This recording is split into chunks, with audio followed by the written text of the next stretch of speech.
အသိပညာအင်အားမင်္ဂလာပါရှင်မဟာနွယ် channel မှကြိုဆိုပါတယ်ရှင်ကနောင်မင်းသားကြီးသည်ဧကမ်းမတည်းရောက်နေပြီဖြစ်သည်ဘယ်နဲ့လဲမောင်လိုက်ကြမ်းကြီးပြီးပြီလားယခုပင်အပြစ်သက်ကြောင်းမှာဗျာရှုစားတော်မူပါကနောင်မင်းသားကြီးသည်လိလဝတီတင်ချာကျမ်းဘာသာပြန်ကို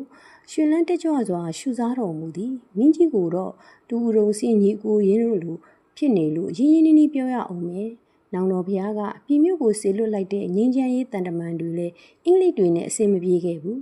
ဒီကလဖြူတွေဟာတနေ့နေ့တော့ကျုပ်တို့ကိုဒုက္ခပေးမှအမှန်ပဲဒါကြောင့်တိုင်းပြည်အင်အားတောင်းအောင်ကျုပ်တို့အစီအမံတွေအခုကတည်းကလှုပ်ထားရမယ်တိုင်းပြည်အင်အားဆိုတာကလည်းစီးပွားရေးလက်နက်တွေအပြင်ခင်းနောက်ကျနေတဲ့မြန်မာတွေကိုခေတ်မီပညာတွေပေးပြီးပညာအင်အားတွေလည်းလိုတယ်မဟုတ်လားမင်းကြီးရဲ့မှန်လားပါအမြန်တကယ်လိုအပ်နေကြောင်းပါအေးခက်တာကတို့မှာကဘုံတော်ကြီးကျောင်းတွေကပဲပညာသင်ပေးခဲ့တဲ့အစဉ်အလာပဲရှိတာသူတို့နိုင်ငံတွေမှာလို့တက္ကသိုလ်ကြီးတွေတည်ထောင်ပြီးပညာသင်ပေးနိုင်တဲ့အခြေအနေမရှိသေးလေတော့ခက်သေးတယ်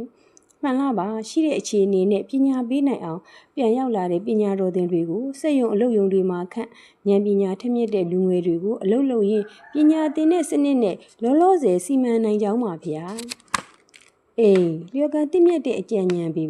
ဒါအပြင်နိုင်ငံတော်ရဲ့ထိပ်ပိုင်းတာဝန်တွေကိုယူထားတဲ့ပုဂ္ဂိုလ်တွေရဲ့အသည့်နဲ့အတွေးအခေါ်တွေကို